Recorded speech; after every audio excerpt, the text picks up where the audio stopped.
정책이 지금 우리나라 증시에 있어서 좀 우호적인 그런 영향을 주고 있는 것 같은데 팀장님은 지금 시장 상황들 어떻게 좀 분석을 하십니까? 네, 그렇죠. 최근에 있어서 이제 글로벌적인 체크 포인트가 역시 각국의 통화 정책이 아닐까 싶습니다. 우선 글로벌적으로 돈을 푸는 정책을 시행하는 것은 당연히 주식시장에는 긍정적인 요인입니다.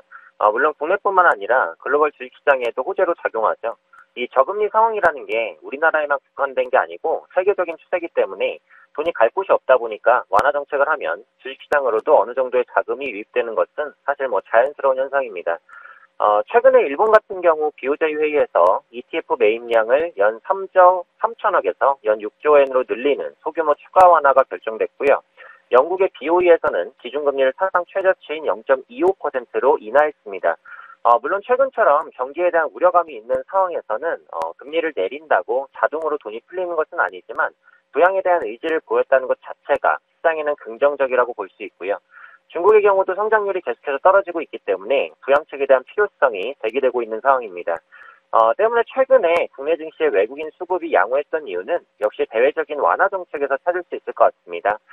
각국이 부양의 드라이브를 강하게 걸다 보니까 외국인 투자자의 주식 투자 비중이 높아졌고요. 자연스럽게 한국 주식도 함께 매수하게 되면서 국내 증시에는 여러 종목을 묶어서 매수하는 바스켓 매수가 어느 정도 유입된 것으로 판단됩니다. 하지만 이건 지금까지의 흐름인 것이고 현 시점에서 각국이 강력한 부양책을 추가로 펼 수 있을 것이냐를 생각해 본다면 좀 어려울 수 있겠다고 생각하고 있거든요. 그러니까 세계적으로 지금 유동성이 부족한 상황은 아니죠. 유동성이 많아도 경기에 대한 부담이 있으니까 그 유동성이 소비나 투자로 잘 풀려나가지 못하고 묶여있는 게 문제입니다. 일부 자금이 주식시장으로 유입되기도 하지만 실제 경기를 살리는 데는 큰 힘을 발휘하지 못하고 있고요. 또 과도한 돈풀기 정책은 인플레이션을 유발하거나 중앙은행에 대한 신뢰를 떨어뜨리기 때문에 당분간은 효과적인 돈풀기가 좀 어렵다라고 보고 있습니다. 물론 국내 증시의 경우 2분기 기업들의 실적이 비교적 양호했기 때문에 상승했던 부분도 있었는데 어쨌든 대부분 지수에 선반영됐다라고 보고 있거든요. 현 시점에서 코스피 한 2100포인트, 코스닥이 710포인트 정도의 저항이 만만치 않은 상황이기 때문에 이 부분을 돌파하려면 예상치 못했던 깜짝 부양책이 추가로 나와주거나 수출이 개선되는 모습이 나타나줘야 한다고 생각합니다. 때문에 결과적으로는 유동성 효과에 의한 지수의 추가 반등을 기대하기는 쉽지 않은 구간이라고 판단하고 있습니다. 자, 그리고 기준금리 인상 가능성이 상당히 높아지고 있습니다. 시장에서는 지금 한 9월 정도로 예상을 하고 있는 것 같은데, 이 9월 기준금리 인상 가능성, 증시에 있어서 또 다른 악재나 이제 부담이 되지 않을까 싶기도 하거든요. 이 부분은 어떻게 보십니까? 네, 우리 증시의 미국의 기준금리 인상은 참 지겨우면서도 장기적으로 큰 영향을 미치는 이슈인데, 금리를 올린다는 게 시중의 자금을 빨아들인다는 것이니까 당연히 주식시장에는 악재로 작용을 하죠. 하지만 저는 미국의 기준금리 인상에 대해서는 너무 과도하게 염려할 필요는 없다고 생각합니다. 일단 최근 미국의 경기 지표가 장기 등락은 있지만 비교적 양호하게 발표되면서 금리 인상에 대한 필요성이 증가한 건 사실인데요.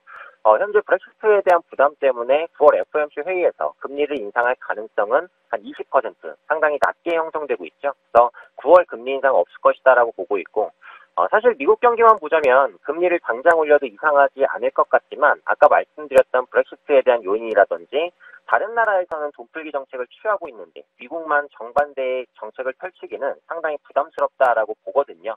달러 가치가 급등하게 된다면 미국의 수출업체에도 부담을 줄 수 있고요. 그렇기 때문에 현 시점에서는 금리 인상 자체가 어려울 것이다라고 보고 있고요. 만약에 예상과 다르게 미국이 9월에 금리를 인상해도 그 충격은 단기에 그칠 가능성이 높다고 판단됩니다.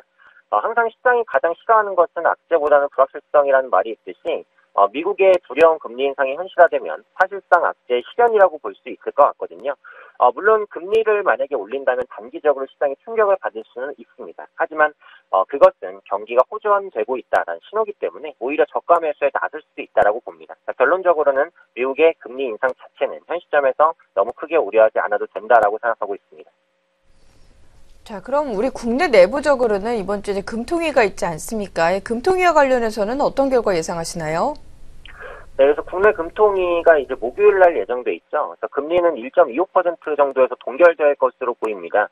2분기 국내 GDP 성장률이 나쁘지 않았기 때문에 당장 추가적으로 금리를 내릴 가능성은 별로 없다라고 보고요. 한 가지 주목할 부분은 소수 의견의 여부겠죠. 만장일치 동결이 아니라 만약 한 명이라도 인하에 대한 소수 의견이 나온다면 시장은 영향을 받을 수 있을 것으로 봅니다. 추가적으로는 증권주의 상승, 은행주의 하락이 나올 수도 있기 때문에 소수 의견 여부까지 확인해 보시면 좋을 것 같고요.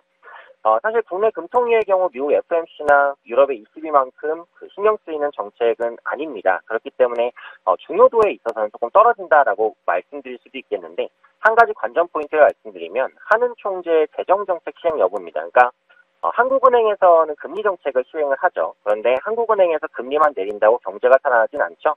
바로 정부의 추경 등이 뒷받침돼야 됩니다. 그래서 한은 총재가 만약에 이번 금통위에서 정부의 부양 정책에 대한 필요성을 다시 한번 언급한다면 그런 부분들은 정책 기대감으로 연결될 수 있고, 이런 부분이 역시 시장에 긍정적인 영향을 미칠 수 있다고 봅니다. 그래서 이번 금통위 같은 경우에는 두 가지죠. 만장일치로 동결을 하는지, 그리고 재정 정책에 대한 필요성을 언급을 하는지, 이 두 가지를 체크해 보시면 좋을 것 같습니다.